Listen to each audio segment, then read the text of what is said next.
personas que están, aunque no lo crean, hay un montón de gente colaborando con distintas tareas para pasarlo muy bien hoy, que vamos a estar compartiendo 8 textos.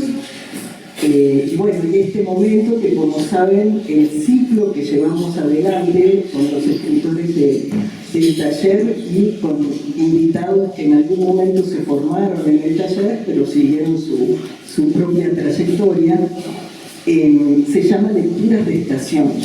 Y es porque le dedicamos una lectura, una cosecha de textos en cada una de las estaciones y, bueno, lo compartimos acá en esta casa hermosísima, casa física y casa también como espiritual, que es Tribu y que en este momento está llevando adelante la Feria Cultural Cósmica, que les recomiendo que consulten porque todavía quedan algunas actividades súper lindas y se puede recorrer exposiciones y demás.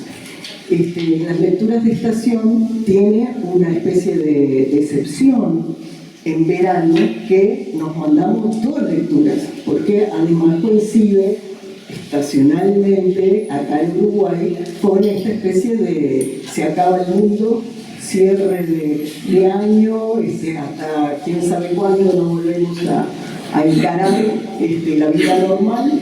Por lo tanto, hacemos 2 y nos sirve también de celebración, ¿no? Y este año pasan varias cosas excepcionales. Una es que, como me ven, no estoy haciendo un homenaje a Frida Kahlo ni nada por el estilo, ni a Darth Vader tampoco. Bueno, me fracturé hace una semana y no podemos hacerlo en la azotea, que es algo que me costó terriblemente renunciar a la idea de hacerlo en la azotea, así como me ven. Pretendía subir, así me llevara 2 horas, pero no, es una demencia. Bueno, me hicieron entrar en razón, yo entré en razón, y tuve que renunciar también a la imagen.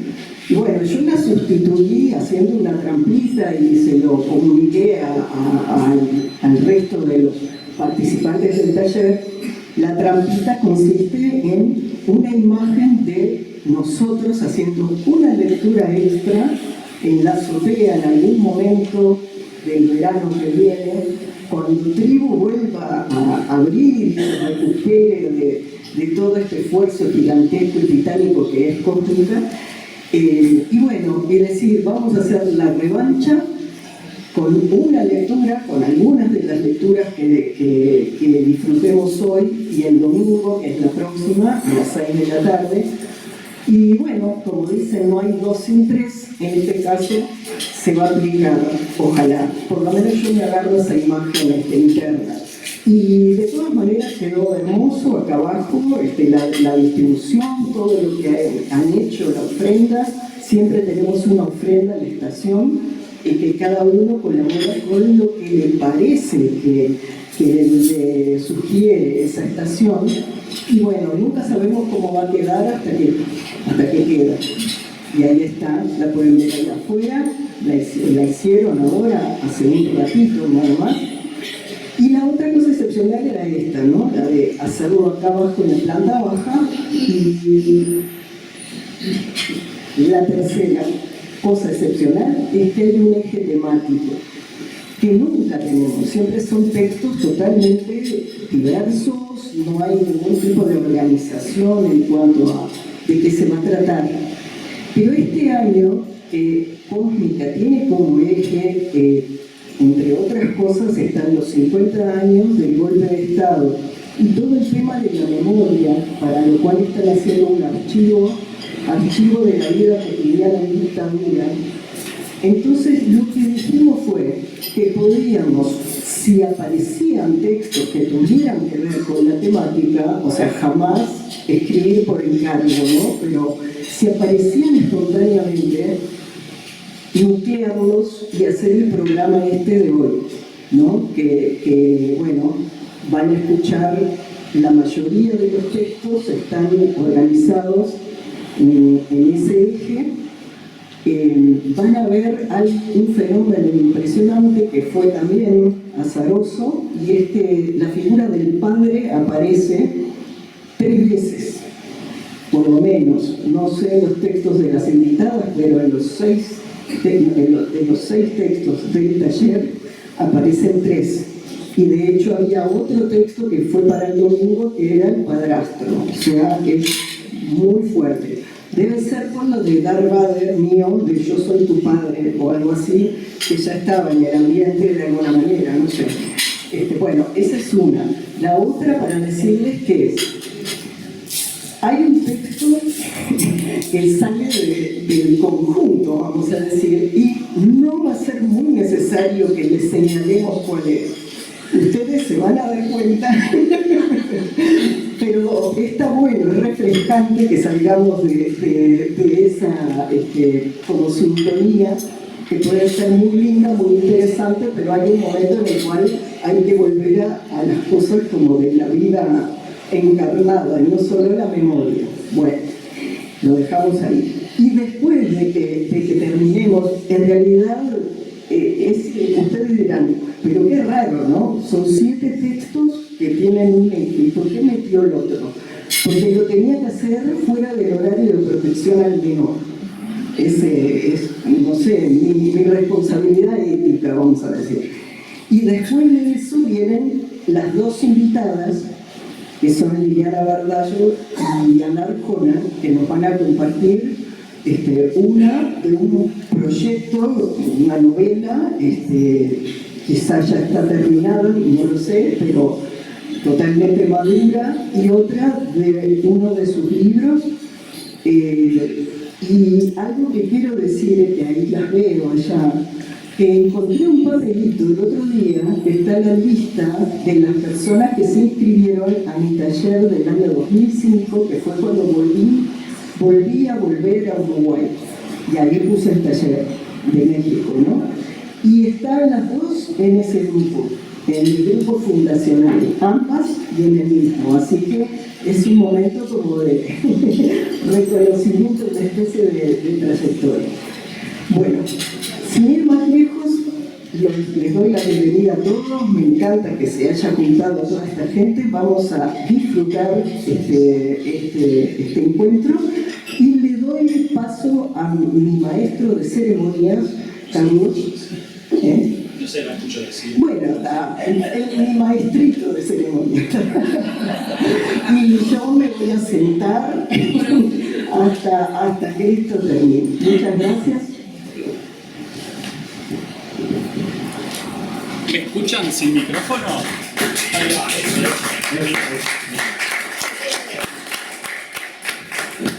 Bueno, me voy a poner así no le doy la espalda a nadie. Me voy a poner acá, y se mira las cámaras. Dios. Bueno, hoy tenemos textos, la verdad, espectaculares. Todos, yo todavía no los leí, pero le tengo mucha fe a Gaby en la selección. Sí, obvio. El primer compañero que voy a leer es Javier Castro, con un texto que se llama Mi corbata del liceo. ¿Te acuerdas de esa corbata? Aplaudimos por el camino. Yo quería estar parado. No,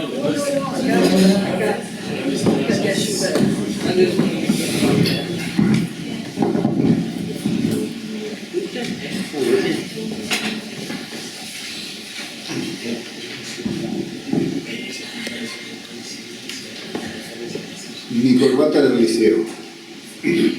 Cada vez que veo una corbata como esa, me acuerdo de ese tipo. Creo que, aunque pasen otros 40 años,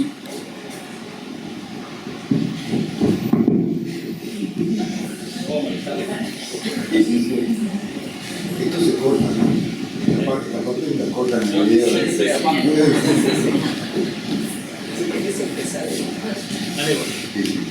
Mi corbata del liceo. Cada vez que veo una corbata como esa, me acuerdo de ese tipo. Creo que, aunque pasen otros 40 años, no podré olvidarme ni lo del sábado, ni lo del año 78. Es increíble que recuerde más un detalle, una corbata, que la cara del tipo que me cagó.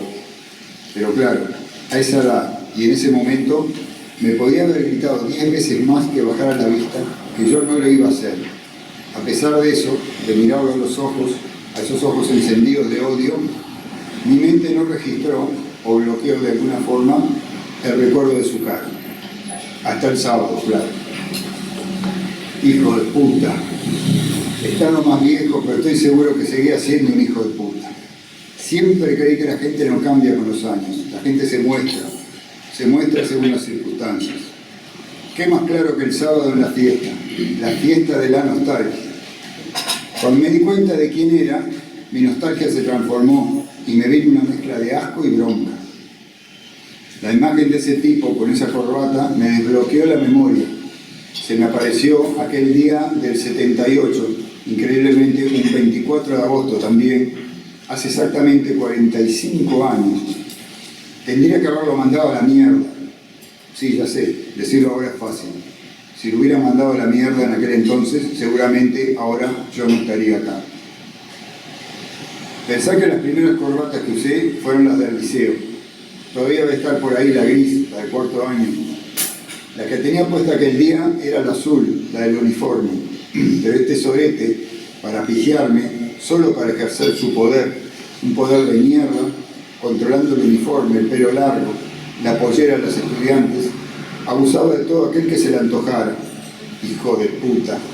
Sonrisitas y baboseo a las gurisas y botoneo y ortiva con nosotros.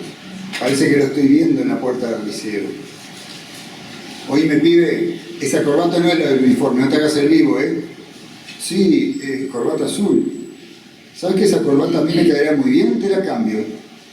Pero su corbata no es de uniforme, es roja y azul. Me sanciona si entro con eso. Me importa una mierda que te sancione, pibe. Dámela. Increíble. En la fiesta de la nostalgia, disfrazado de estudiante y con mi corbata. ¿Cómo pretendían Lucía y Andrés que no me ponga a insultarlo? Hijo de puta. No creo que él me haya reconocido, aunque los tiras estaban preparados para memorizar caras. Primero se hizo el desentendido, después dijo que yo estaba borracho, que estaba loco. El resto de la gente no entendía nada. ¿Qué voy a explicarles que me echaron del liceo porque él me denunció por comunista? 2 noches en cana y 10 días de sanción. Me echaron a mí y a las 2 policías que denunciaron que les había faltado el respeto y que las había manoseado. Hijo de puta. La cara le cambió cuando uno de los nietos le preguntó delante de todos si eso de que él era un botón y que se aprovechaba de los estudiantes era cierto. ¡Pah! Todo se fue al carajo. Se paró la música, se prendieron todas las luces. Otro de los nietos me quería agarrar a piñazos. La esposa me gritaba que me fuera. ¿Qué me importa, hijo de puta? Salió como loco, en pedo, y se reventó en el auto contra la cabecera del puente a la salida de la fiesta. Bien reventado.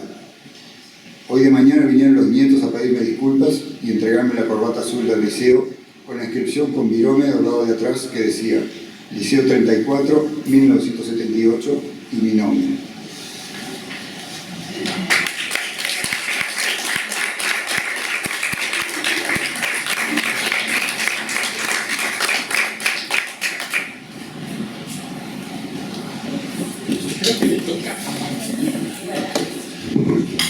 Bueno, ahora sí, le toca a Magdalena, que va a leer un texto que se llama Las manos del Padre. Gracias, Javier.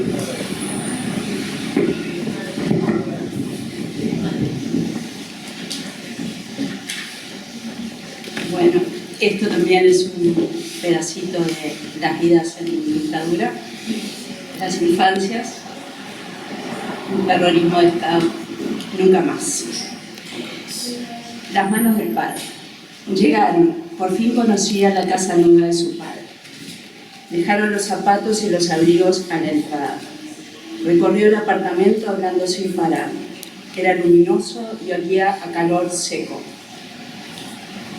En la primera habitación había 2 camas gemelas.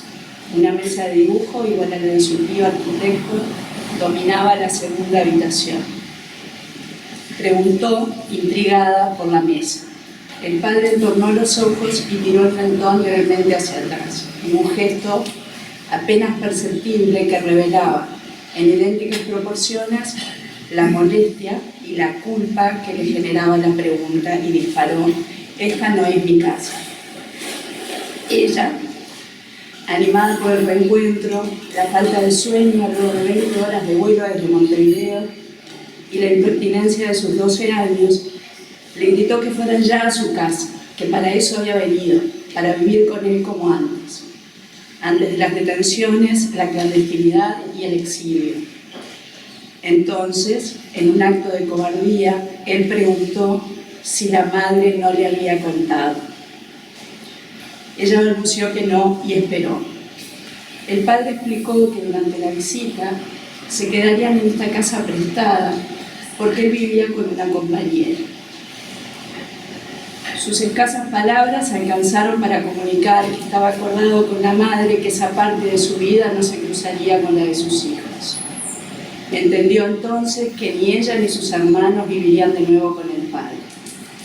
Y llevó la mano al cuello intentando aflojar por fuera el nudo que se atrincheraba dentro.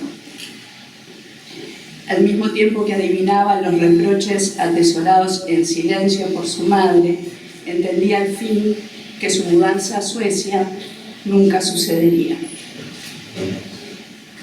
Una ráfaga de alivio la atravesó apenas, pero ganó la inmensidad de la tristeza.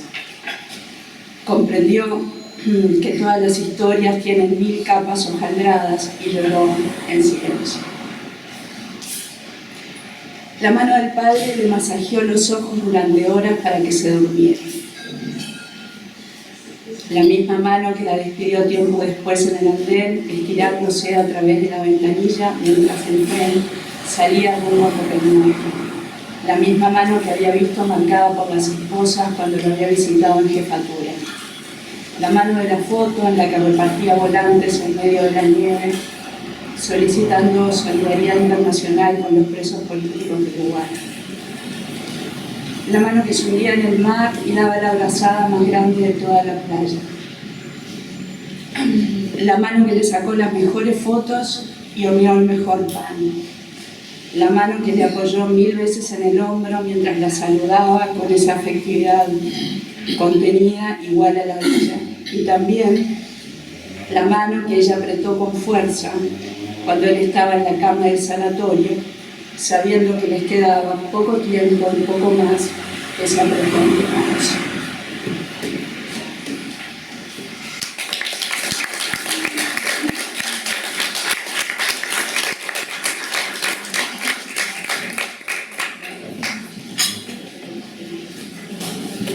Bueno.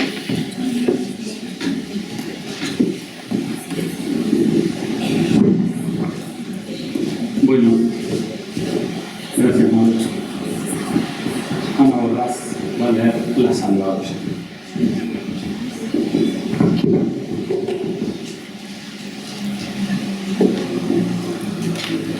La Salvadora. Aún recuerdo el momento en que estaba charlando con el padre de mi mejor amiga. Yo tendría unos 8 años y ahí me di cuenta de que eras mucho mayor que él. En la inocencia de mi niñez no tenía idea de que el promedio de edad en aquellas épocas para casarse y tener hijos era 25 años. Y tú me tuviste a los 45.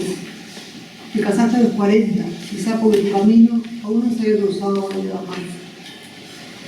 Después de casados, demoré 5 años en llegar. Los médicos me sugirieron que adoptásemos, que no iban a poder tener hijos. Pero eso se dio el milagro y aparecí yo. A los 3 años apareció el segundo milagro, mi hermana. Siempre dijeron que yo era tu favorita. Te enfermaste joven, así como recuerdo el momento en que me percaté de que eres mayor que el promedio de los padres. Recuerdo el momento en que me percaté de tu enfermedad. Yo tenía unos 14 años. Estaba en un ómnibus de excursión por el norte argentino y yo iba sentada al lado tuyo. Me llamó la atención el movimiento tembloroso de tu mano izquierda y te pregunté por eso. Me contaste que era una enfermedad sin importancia por la que te estabas tratando. Caritativamente me ocultaste la batalla que lidiabas en silencio hacía años. ¿Qué ganaba yo sabiendo que padecías una enfermedad neurológica degenerativa, que poco a poco iba a aumentarte facultades hasta dejar de tener poco? Por suerte no existía internet para saber lo que deparaba el futuro. A los 18 años yo ya era el chofer de la familia, ya que tú no podías manejar más. Y al poco tiempo, ante tu reticencia, hubo que contratar a un acompañante. Te caías, te atorabas, necesitabas ayuda para vestirte y bañarte. Tú, que me regalaste mi primer caballo, me enseñaste a sellarlo, a montarlo del lado izquierdo agarrado de las crines, a dominarlo con las riendas y los talones. Ya no podías cabalgar, apenas caminar. Pero aún con dificultad salías al aldero a ver los partidos de cabalgata. Y poco a poco fuiste perdiendo tus facultades mentales, el más preciado tesoro de cualquier ser humano. Imagino sinapsis de neuronas que se van desconectando, como manos de amantes que no se quieren separar. Tú que me enseñaste los clásicos, ya no podías leer. Aún conservo tu edición de 8 tomos de Don Quijote que nos leías de noche, que te dificultaba hablar y te dabas cuenta. ¿Cuánto sufrimiento debes haber padecido al verte así, tan disminuido, dependiente, vulnerable? Y ser consciente del sufrimiento que se provoca en la familia debe ser peor que el propio. Finalmente terminaste en una silla de ruedas. Tu último chispazo de comprensión y alegría fue la noticia de que ibas a ser abuela. Pero nunca llegaste a conocer a tu nieta. Vino la gripe, que te llevó a una neumonía y en tu muerte. Fue en el hospital, esas semanas que estuviste internado, porque las placas revelaron cientos de manchitas en tus pulmones, hilos de huesos. Parecía un cuadro con dibujos de una barea atacada por los termitos. Doblemente liberadora fue esa lucha. Te tomó sus brazos para llevarte lejos del Parkinson y del cáncer, que silenciosamente había invadido tu cuerpo cerebral. Te salvó de una muerte lenta y dolorosa. Y por ello te fuiste. Quedó tu legado en mí y en toda la gente que te hizo bien. Más allá de ser mi padre, fuiste de parte de la generación de los caballeros. Sí, los de verdad, de los que casi no quedan y que se están extinguiendo. Obviamente tenías tus defectos, eras anticuado, muy anticuado. Claro, habías nacido en 1920. Con nosotras jugabas, leías, e ibas de paseo por el campo y la mamá volvía a la siesta. Pero era ella que empezaba a decir que mi pollo era muy corta, porque ese chico no me convenía. No tenías idea de cómo se cambiaba una bombita, un pañal o se hacía una taza de arroz. A tu mentalidad netamente humanista y tradicional te pareció insólito e inapropiado que yo pudiera ser veterinario. Te recuerdo los domingos llenos de maroñas, de traje y corbata. No a apostar, sino a charlar con tus hermanos, primos y amigos. Repartías con ellos con la misma naturalidad que con el casero y los perros del campo. Nos enseñaste que los hombres de bien se encuentran en todas las clases sociales. Ferviente wilsonista, a quien tenía una entrañable amistad, nos llevaste a todas las marchas contra la dictadura. Siempre tuviste el sueño de escribir la biografía de tu abuelo, Martínez de Martínez, pero tu tintero se fue secando a medida que tu enfermedad avanzaba. Quisiera poder olvidar todo eso y recordarte puramente, como el cálido intelectual de viejas cepateras. Te fuiste, pero dejando huella. Hoy veo en mis hijos destello de la madre que heredé de ti y que día a día les transmites. Estarías orgulloso de tus nietos.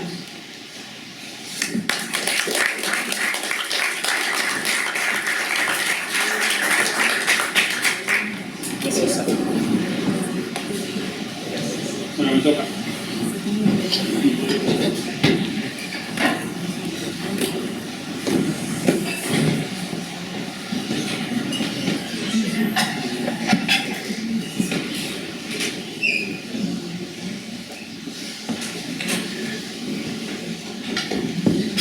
El texto que se llama, si la garganta me lo permite, El millón de niños. Alma, me voy, llama a Víctor, ya abriendo el pestillo de la puerta cancela. Alma se tapa la boca con una mano para que no se le escape la risa. Con la otra aprieta mi brazo. No vaya a ser cosa que sea yo el que hable o me ría y nos delante. Como si este ritual de escondernos fuera nuevo y yo no supiera cómo comportarme. Adoro cuando hace eso. Estamos acurrucados bajo la mesita del rincón, la del floterito de porcelana china, protegidos por el mantel de crochet que casi llega hasta el piso. Nadie nos ve, pero desde las sombras y a través del tejido podemos ver todo lo que pasa en el patio que hace del living comedor. La claraboya está abierta de par en par y la brisa fresca apenas mueve el mantel. Este mantel es maravilloso, mágico. Debe ser por la estrella bordada que tiene en el centro. Es redondo, pesado, enorme. Cuando Alma lo toca, huele dulzón. Está tejido con hilo color té con leche. Quizás antes fuera blanco y con el tiempo quedó así, no lo sé. Debe ser una reliquia. Alma dice que fue un regalo de su tía, la que hace tiempo que no viene a visitarla y que solo llama por teléfono para hablar con Mecha cuando Víctor no está. Con Alma una vez quisimos saber la cantidad de puntadas de crochet con las que está tejido. Lo extendimos en la cama del Tata, que es la más ancha, aprovechando que él había sacado su silla a la vereda y estaba sentado a la sombra del paraíso armando un tabaco. Nos trepamos sobre el mantel y empezamos a contar nudos, ella desde el centro y yo desde el borde, con intención de sumar los resultados al final. Era un enredo de brazos y piernas, como si jugáramos al twister. Llevábamos un buen rato entretenidos en eso cuando una mosca se paró en la nariz de Alma haciéndole cosquillas. Entre el estornudo, los manotazos para espantar al pobre bicho y las inevitables risas, perdimos la cuenta. Inventamos que ya debíamos llevar contados varios cientos de miles de lazadas, por lo que quedó bautizado así, el mantel del millón de nudos. Por la puerta abierta entra el sonido de un motor. Parece de una camioneta o de un auto grande. El chofer juega con el acelerador, lo pisa y lo suelta, y el ruido sube y baja. Seguramente quiere que todos sepan que él está ahí, esperando. Mecha, me vinieron a buscar. ¿Dónde está Alma? Pregunta Víctor alzando la voz para hacerse escuchar por sobre el ruido de ollas que viene de la cocina. No sé, andaba por ahí con Nico. ¿No están en su cuarto? Le contesta Mecha, casi gritando. ¿Cómo? ¿Otra vez con Nico? ¿No tenía que estudiar? Tiene tiempo, Víctor. Mañana no hay clase. Por suerte Mecha siempre se pone en nuestro lado. Víctor se encoge de hombros, murmura algo que prefiero no entender y sale, ajustándose la corbata azul. Un segundo después, cuando se cierra la puerta de calle, soltamos la risa. El escondite funcionó una vez más. Esto de escondernos acá fue invento suyo, un día que su papá estaba muy nervioso y gritó. Después lo empezamos a hacer por diversión, para zafar de hacer mandados y cosas así. Hoy no sé por qué lo hicimos. Alma dijo algo sobre un presentimiento, pero no sé. ¿Tu papá trabaja hoy? Le pregunto. Sí, le toca pasar la noche acuartelado. Dijo que por lo de mañana. ¿Y qué pasa mañana? No sé bien, hay un acto político y él tiene un operativo o algo así. Pero él es policía, no militar. ¿Los de investigaciones también se acuartelan? Ay, Nico, no sé, fue lo que dijo. Ya sabes que él no cuenta mucho de su trabajo. La mirada de Alma se llena de sombras. Lleva las rodillas al pecho y las rodea con sus brazos. Parece encogerse, al punto que el espacio libre bajo la mesa crece. La abrazo fuerte, bien fuerte. Sé que, más que a Víctor, que cuando toma una copita se le suelta la lengua, es a ella a la que no le gusta mucho hablar de lo que hace su papá. En el fondo a nadie le gusta hablar de eso. Y tampoco hace falta, porque todo el mundo sabe. Mis viejos dicen que en lo de Alma no cuente nada de lo que se dice en casa, sobre todo si Víctor está presente. Algo parecido les pasa a los demás vecinos. En uno de los apartamentos al otro lado de la calle, el del balconcito al frente, vive uno que dicen que fue diputado o algo así. Una vez los vi cruzarse en la calle, a él y a Víctor. Se miraban con mucho odio. El papá de Alma metió una mano en la campera y el otro se quedó rígido, como si hubiera visto a la muerte. Pero no le sacó los ojos fieros de encima. Víctor sonrió burlón, bajó la mirada y siguió de largo. Alma, dale, decime, ¿qué tenés que estudiar? Yo te ayudo, le digo, y ella se afloja un poco. Nos sentimos muy bien cuando estamos juntos así como ahora. Cuando volvemos del liceo, yo la ayudo con matemáticas y física y ella a mí con química. De pronto se abre la puerta de calle. Alma me mira sorprendida y ambos cortamos la charla de inmediato. Desde afuera llega el ruido del mismo motor que hoy, pero esta vez el que lo maneja no toca el acelerador. Víctor entra silencioso como un gato, mirando para todos lados. Levanta una silla con cuidado y la pone junto al aparador alto. Parece tenso, pero no nervioso. Y la pone junto al aparador alto. Se trepa a ella y del techo del mueble saca una funda de tela oscura y cubierta de polvo. Parece tenso, pero no nervioso. Antes de abrir el paquete, vuelve a mirar hacia los cuartos y al pasillo que va hacia la cocina. Con cuidado lo desenvuelve. Saca un revólver enorme y rápidamente lo oculta en la cintura de su pantalón. Después devuelve la silla a su sitio y sale, tan silencioso como había entrado.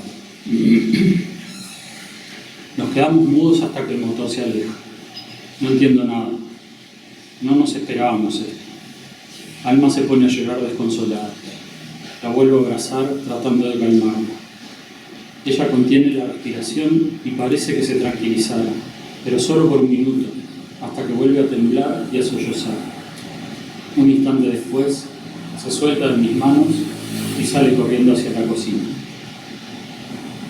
Yo demoro un poco en reaccionar.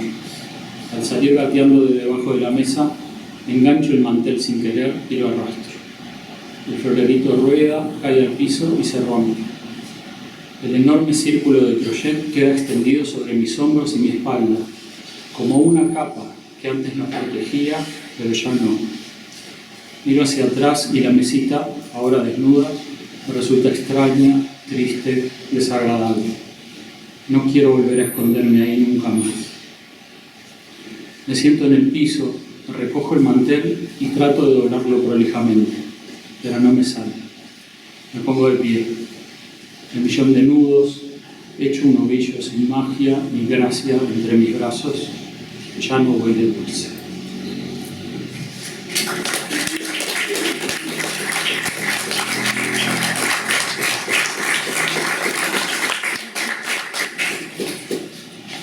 Bueno, y ahora Adriana Antoine, que está por aquí al ladito mío, va a leer Retrato del que todavía no era mi padre.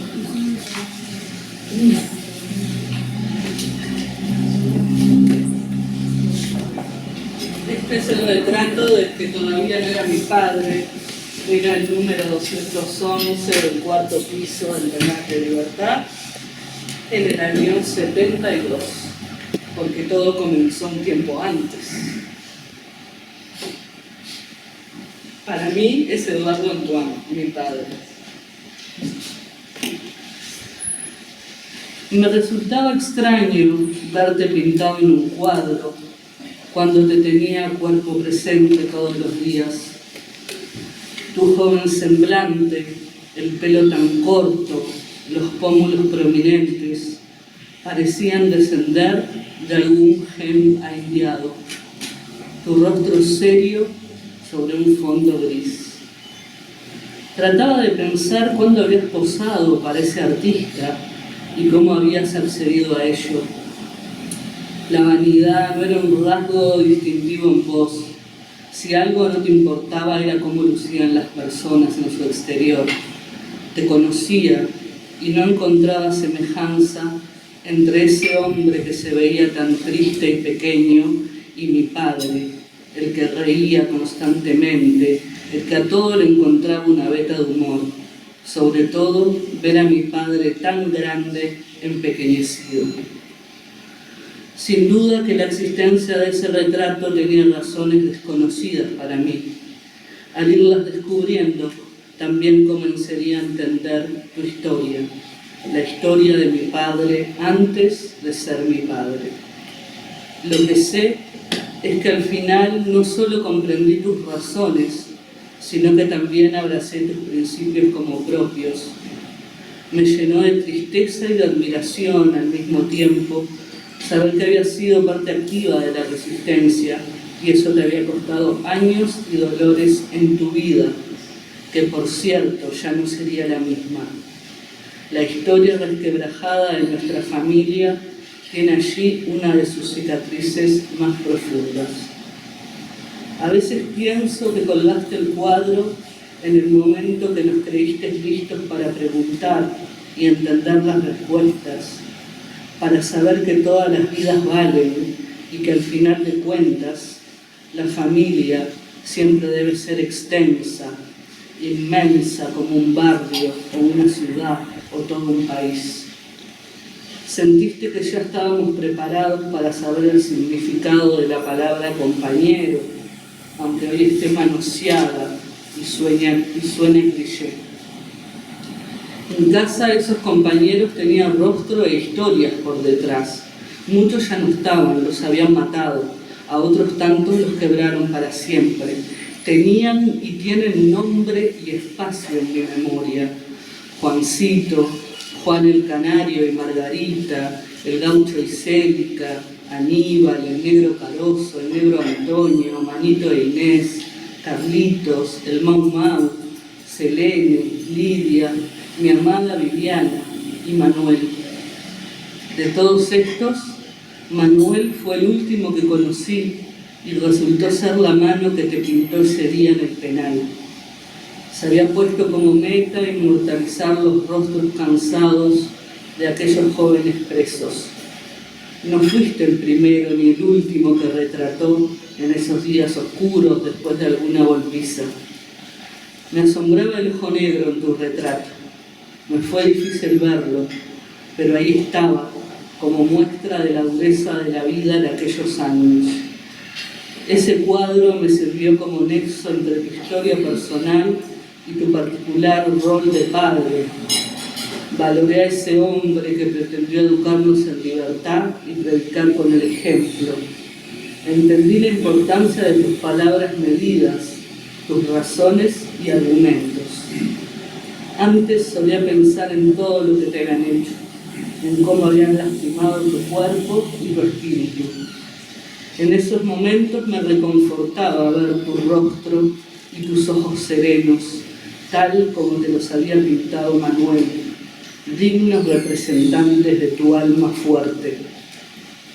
Poco a poco, ese retrato se fue tornando una medicina efectiva ante el inminente dolor de extrañarte, ante el hecho consumado de que ya no ibas a volver. Gracias.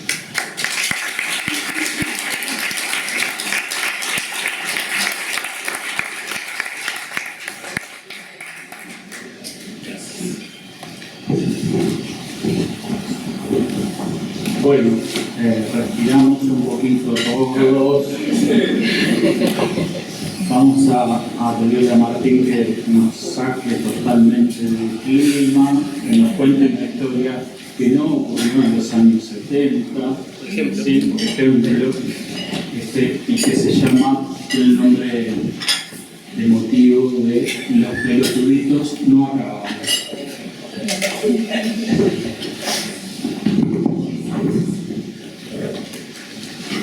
La gente se llama.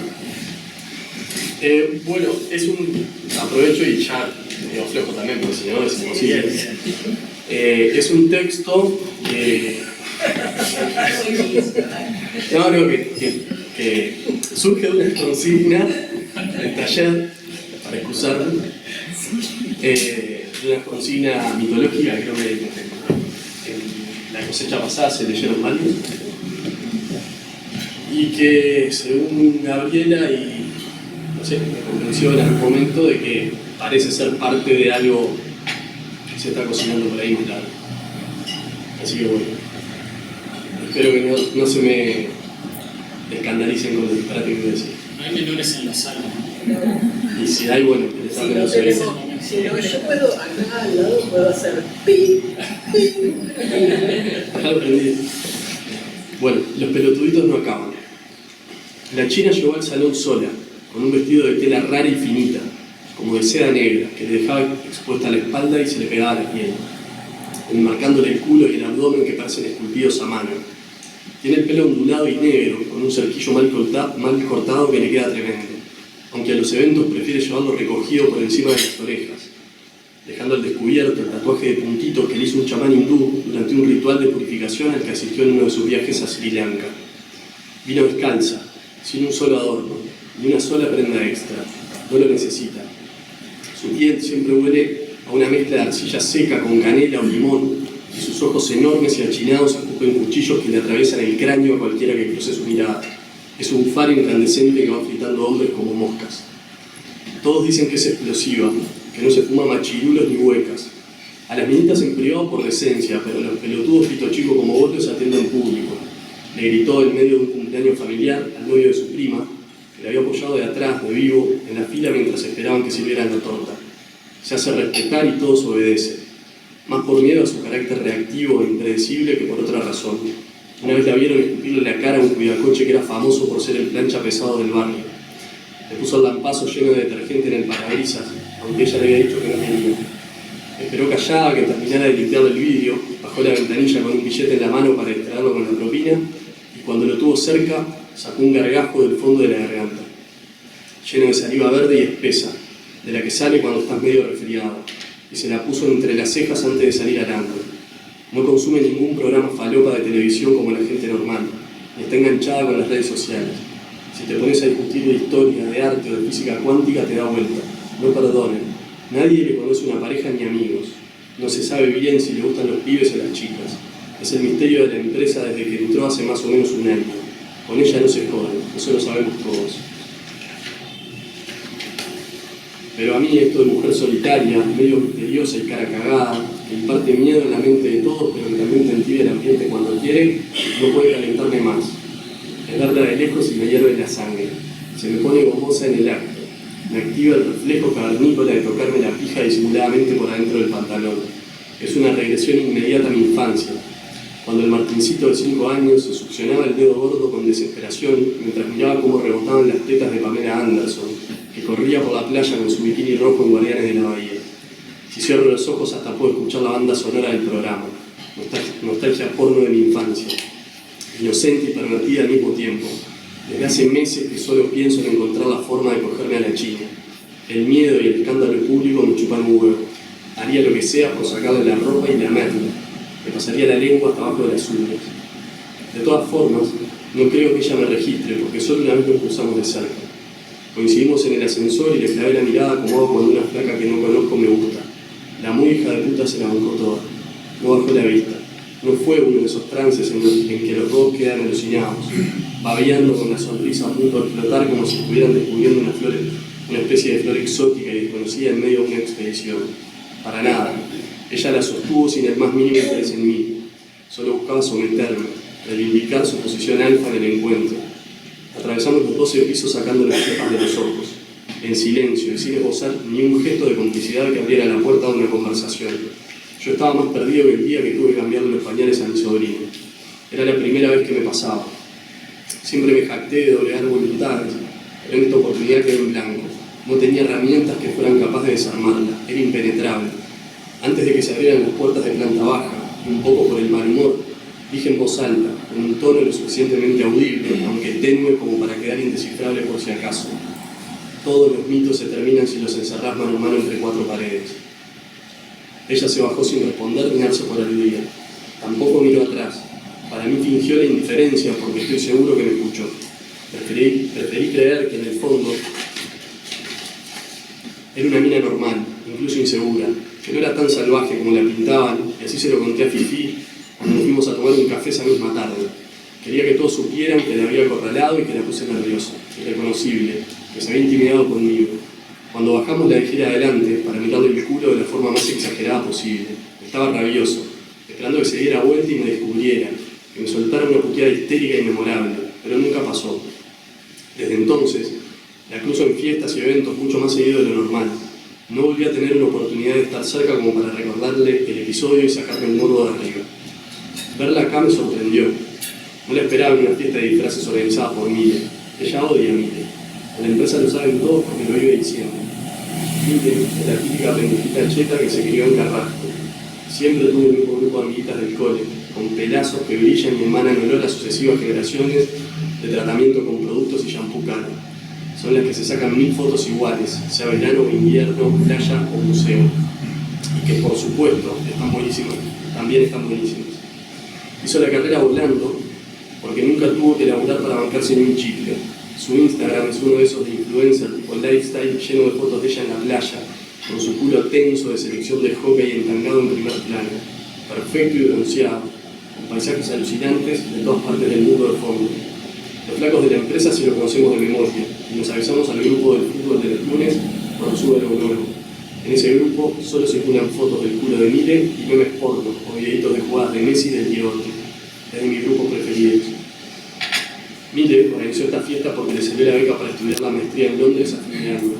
Es fanática de las islas griegas, así que la fiesta es temática y había que venir vestidos como de época, con túnicas, sandalias y un montón de accesorios que ella sugería en un video que mandó al grupo de WhatsApp del evento. El lugar está lleno de sus amigas, como suele llamarlos cuando cuenta anécdotas en el almuerzo. Rugbyers y rubias regias medio en pelotas, promiscuos y falsos, con el pelo planchado con gel y unos lomos esculturales. Les brilla la piel de tanto velita. Desde que llegamos no paran de sacarse fotos beboteando unos arriba de otros. Miran a la cámara con cara de peteres. Odio la expresión bebotear. Es una expresión que representa la decadencia de las generaciones divorciadas después de los 50, con sus caras plasticosas mutiladas por el botox y el ácido hialurónico, urgidos por descifrar los secretos de Tinder para volver cuanto antes al panorama de la soltería y coger. El show de los amigos me excita y me da asco al mismo tiempo. Fifi y yo fuimos vestidos igual, bastante básicos, como de costumbre, porque nos daba paja comunicarnos ya. Armamos nuestro disfraz con unas sábanas usadas atadas a la cintura. La mía tiene una mancha de sangre cuando me llevé para casa a la cubana de la recepción después de un asado de fin de año. Nunca se la pude sacar y quedó archivada en el fondo de un cajón donde acumulo mierdas. Como no la descarté, cada tanto la uso para ir de camping o cuando salgo de mochilero en vacaciones. Y ahora la uso reciclada como disfraz de Dios de la antigüedad. Como no tenía sandalias, también vine descalzo. Y me até la cintura con una cuerda sucia con aceite de motor que encontré en el baúl de la camioneta antes de salir. Más allá de facilitar la logística y evitar el estrés de tener que pensar mucho, me pareció que el outfit rústico podía ser una buena estrategia para resaltar entre todos. Jugaba bien porque seguro el resto iban a estar muy producidos de arriba abajo, perfectitos y sin ganas de embarrarse. A nosotros en cambio nos encanta el barro. Venimos preparados para lo que sea. Traemos un par de porros armados de antes y una botella de Fernet que decidimos marcar con un rotulador fluo sobre la etiqueta, leche de aves. Así la podíamos reconocer más tarde, porque la íbamos a tener que dejar en la barra junto al resto de las bebidas. Entrar y ver ese panorama solo me hacía sentir que habíamos acertado. La noche empezaba bien. Sobre las 3 de la mañana ya estaba puestísimo. Nos habíamos fumado todo y de la botella quedaba lo último. No entendía nada. Hacía rato que había perdido a Fifi y deambulaba por la fiesta sin dirección. Vi a la china sirviéndose un fernet de nuestra botella, así que sin meditar mucho me acerqué a hablarle. Si me preguntás, te invito al trago, por supuesto, dije primero. No te pregunté, se nota que tenés poca noche arriba, acá todo es de todos, respondió seca, con un claro semblante de indiferencia. Ella hubiera preferido escapar y dejarme hablando solo, pero no podía porque la espuma de la Coca-Cola estaba rebalsando y tenía que esperar que bajara para terminar de servir el trago. Entonces aproveché para insistir. Todo no, lo mío es mío, pero te lo presto para que le des una vuelta cuando quieras. De cerca estaba todavía más buena, le podía sentir el olor a shampoo de sandía. Yo, entre lo desinhibido por el alcohol y el porro, estaba más enfermo que nunca. Por irme con ella, era capaz de inventar cualquier cosa. Solo una vuelta, como para aburrirse entre 4 paredes, dijo, y se giró para que quedáramos enfrentados. La china se había guardado la respuesta del ascensor hasta hoy. Aspiró la espuma del trago mirándome fijo, y después le dio un sorbo largo. Cuando terminó, le quedó un bigote de fernet húmedo y amargo. La invitación era clarísima. Le agarré la cara con la mano y la limpié con mi lengua como hacen los gatos cuando se bañan. Ella me devolvió una mordida en el labio de abajo, sin dejar que me alejara. Para mi sorpresa, parecía que la china compartía las mismas ganas reprimidas que yo tenía desde hacía rato. Después metió su lengua en mi boca y recorrió con ella mi paladar en medio de un beso amplio lleno de saliva. La sacó, me olfateó el aliento. Tenés gusto rico, seguime, pelotudito, dijo y me agarró la mano. No hizo falta que lo preguntara, fue una orden directa que yo acaté. Me arrastraba detrás de ella, hipnotizado sin soltarla, con la pija hecha una roca a punto de explotar sobresaliendo de la sábana manchada. No daba crédito a lo que estaba pasando. Mi cabeza era un carrusel obsceno que giraba a 2000 por hora. La adrenalina me hacía sentir el bombeo de las arterias en la sien, en el culo, en las manos. Se activaron todos los terminales nerviosos de mi piel con la expectativa de tocar y frotarse contra el cuerpo de ella. Por fin me iba a coger a la China después de meses imaginándola en pelotas, entre pajas frenéticas escondidas en el laburo, en el baño del laburo y acabadas de sonámbulo a mitad de la noche sobre el costado de la sábana. Entramos a un depósito oscuro que estaba apartado al final de un pasillo de servicio, lleno de casilleros de birra y envases rotos tirados en el piso. Se acomodó sobre un freezer, abrió sus piernas y me pegué a ella. Nos besábamos de ojos abiertos. Se sostenía el mismo canal invisible del ascensor. Era una batalla por dominar al otro sin entregarse ninguno de los dos. Me alejó apenas y me escupió en la boca. Con las dos manos tirándome del pelo me obligó a arrodillarme. Obedecí de nuevo. Me hice paso entre el vestido con brazos y cabeza. Con una mano separé el triángulo de la tanga hacia un costado. Con la otra empujaba su pierna para mantenerla separada y abierta. Acerqué mi nariz y la empapé de flujo con un movimiento de abajo hacia arriba. Con la lengua lo más ancha que pude le acaricié toda la concha. Un lengüetazo de desahogo, ansiado y lento, para explorar meticulosamente todo ese territorio comanche, desde el culo hasta la piel de bebé que tenía arriba del clítoris, depilada a cero y suavecita, exactamente como me la había imaginado. Ella gemía cada vez más fuerte. Me chupaba un huevo que la escuchara. Yo estaba poseído, entrando y saliendo con mi lengua. Utilizaba toda mi cara para brindarle placer. Me chupé el índice y lo metí en lo profundo de su concha tibia y empapada. Hice ganchito hasta encontrar la rugosidad en el techo carnoso y me quedé ahí presionando, haciendo circulitos, mientras seguía desquiciado chupando cada vez más rápido. Ella se contoneaba para adelante y para atrás marcando el ritmo. Resbalaba sobre su propio charco viscoso y húmedo que era cada vez más abundante. Comenzaba a desbordar por el frente del freezer en hilos largos y densos que pronto llegarían al piso. De golpe aceleró las arremetidas, 1, 2, 3. En el sexto caderazo acabó sin avisarme, tirándome fuerte del pelo para que no escapara. Estirada desde la punta de los pies y con la cabeza hacia atrás en una exhalación de placer única, donde se quedó sin aire. Esperé unos segundos con paciencia. Cuando se aflojó me paré y en un movimiento ágil me quedé en pija frente a ella, preparado para metérsela o que me la chupara.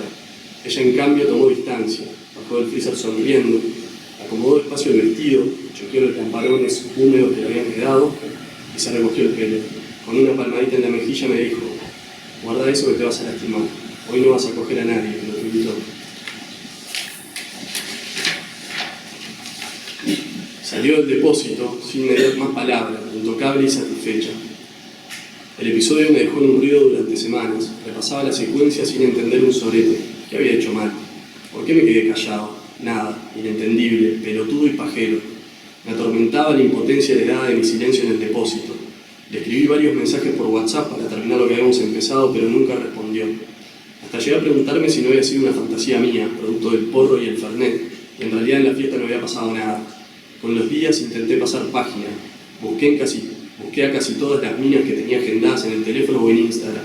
Ninguna quería verme. Las respuestas eran una catarata de emojis sin sentido. Perdía el tiempo en charlas intrascendentes y puestas al día con gente que no podía importarme menos. Con las que cogía seguido tampoco tuve suerte. Algunas desaparecieron del mapa, otras ya estaban en pareja o simplemente me gosteaban. Mi episodio había pasado de ser una mala anécdota a una crisis de dimensión mundial. Parecía engualichado. El universo estaba cuesta arriba.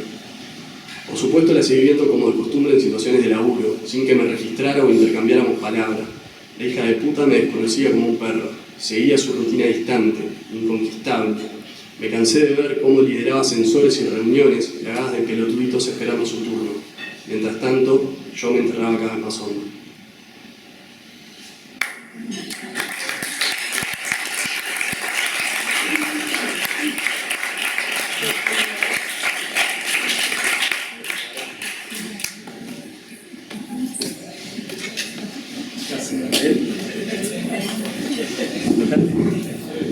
No sé qué transición era más difícil, ¿no? De los textos anteriores a este, o de la pobre Liliana, que le toca el deber ahora, que va a leer Cafetería Brasil.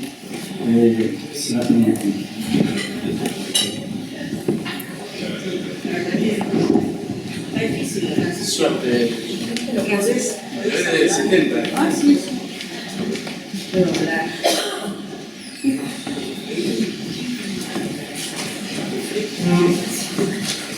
Ya, hay más gente.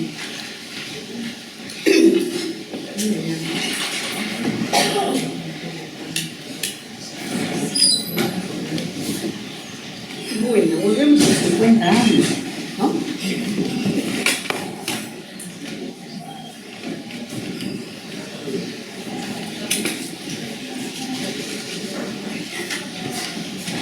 ¿Me escucha ahí? Sí, me escucha bien. Bueno.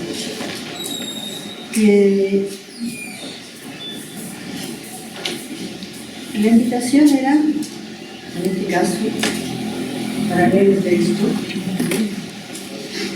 Este texto pertenece a un conjunto de textos, en realidad es un proyecto, un libro, digamos, vamos a llamarle así, a pesar de que todavía no tiene esa forma, o sea, no está publicado.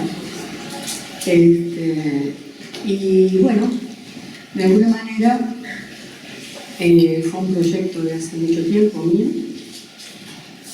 que sufrió una metamorfosis importante con la ayuda de Gabriela, porque fue pasando, digamos, por diversas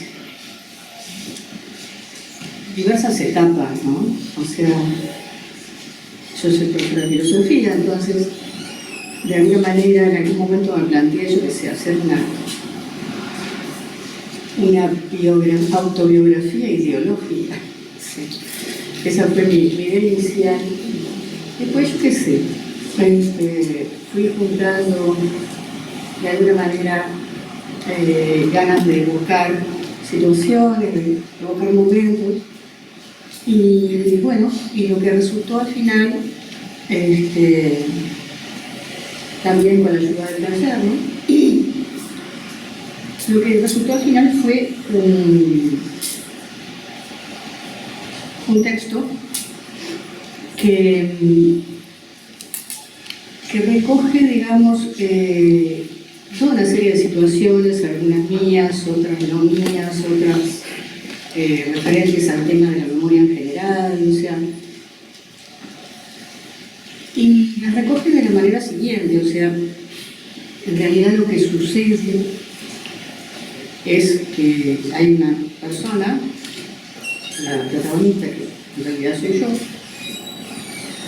una protagonista que recorre un lugar, aparentemente un museo, y va encontrando en ese lugar distintas salas, distintos lugares, a veces salas, a veces lugares fuera del supuesto museo, de modo tal que al final resulta una especie de mosaico, digamos, de cosas vividas por mí, cosas vividas por otra gente también. Y de alguna manera creo que, con grandes dificultades, pero al final creo que refleja una situación general, ¿no? Un momento de este país y un momento mío, ¿no? En este caso lo que voy a leer es sobre uno de los lugares en ese supuesto museo, y en realidad no evoca una situación, sí evoca una situación vivida por mí, perdón, pero no una situación de la época de la dictadura estrictamente. Pero bueno, a ver, mejor lo leeremos.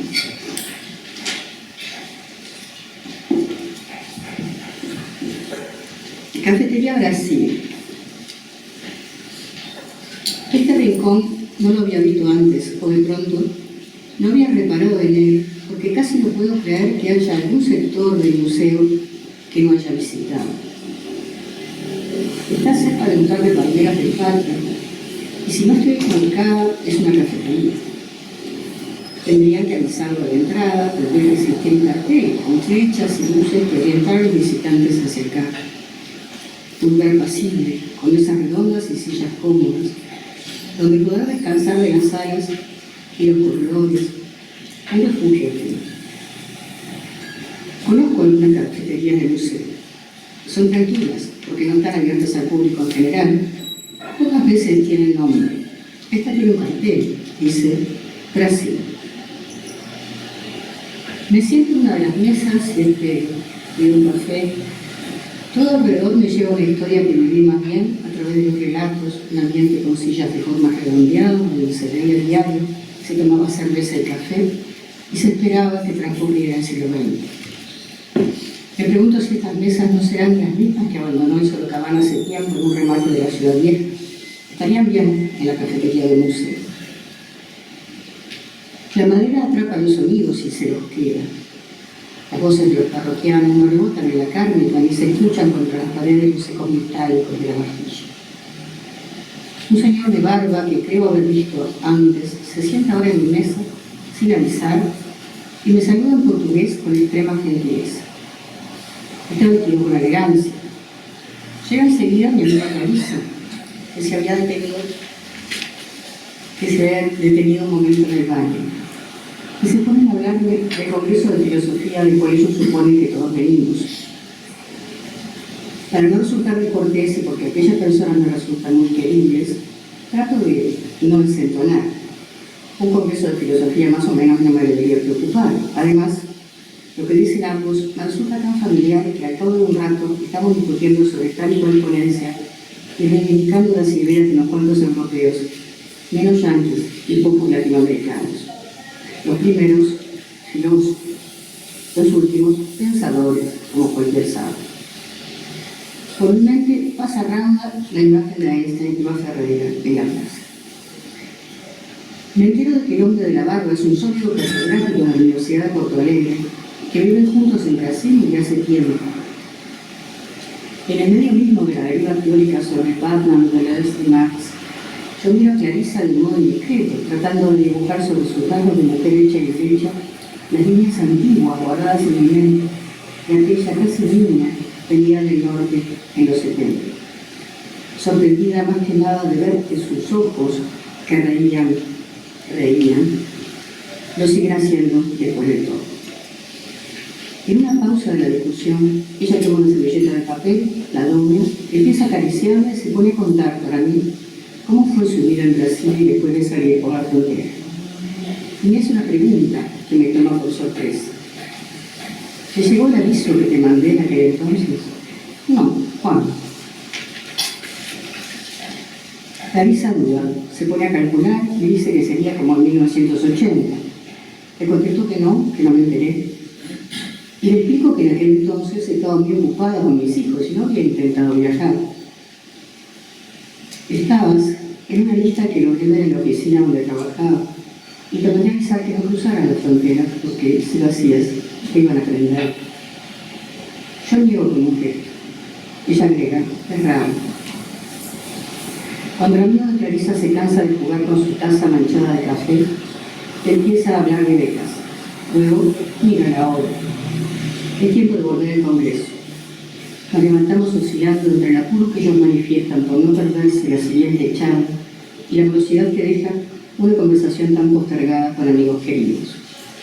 Me doy cuenta entonces de que algo como un veneno de efecto lento me ha venido avanzando por los brazos, el cuello, las rodillas, las piernas.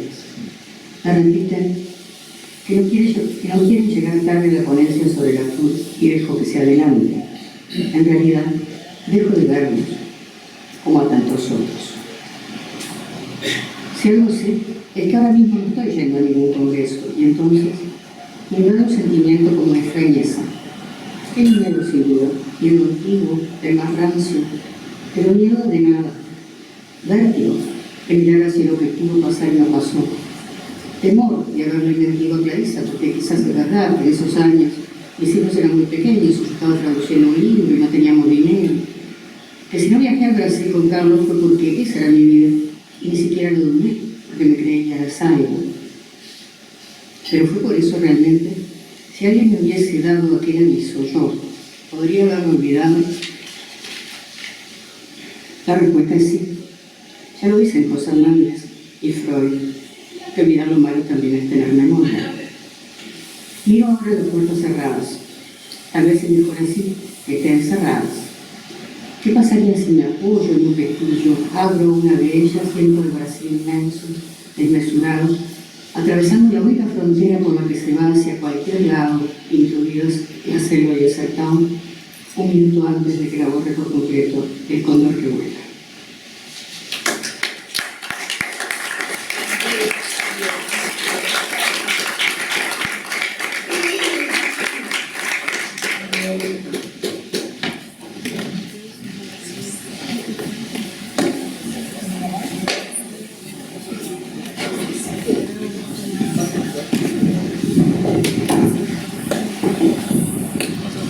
Gracias, Miguel. Bueno, ahora como última lectura, Ana Arjona va a leer un fragmento de su libro como Puertas sobre los muros, del cual me dicen por la cucaracha que va a haber sorteo de un par de ejemplares. Para eso los 9 libros que la compañera estuvo repartiendo. Gracias.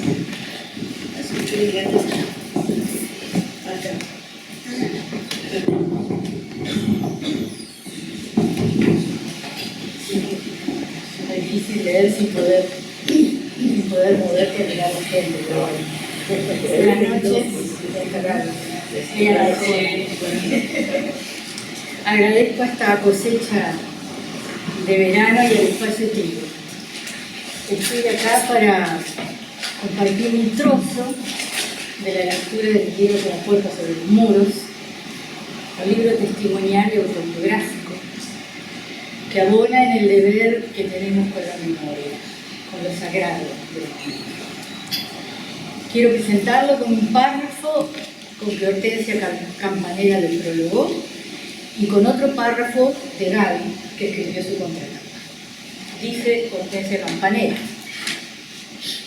una historia de amor que empieza como solidaridad, como fraternidad, pero cuya expresión tiene el fino vuelo de la prosa carcelaria del preso por ideas, que encuentra eco, más, sostén, fuerza, luz en alguien de afuera, una mujer delicada y fuerte, capaz de tender puentes y que pudo llegar, casi sin creérselo, a sostener su corazón enfermo. Un diálogo sin testigos, aunque una muchedumbre lo rodea. Y ese Gabriela Oneto, como Puertas sobre los muros, un bellísimo diálogo, a pesar de la cárcel, o gracias a ella, un documento histórico y autobiográfico que abarca a sus autores, pero también los trasciende y los incluye. En los tiempos en que todo iba más lento, en que el amor podía germinar, escondido, en la espera, en los requisitos. Bueno, elegí leer un fragmento, que voy a leer de mi libro, para este espacio de archivo de la vida cotidiana en dictadura, porque creo que es un ejemplo de resiliencia, tal vez no oscuro, es una mirada luminosa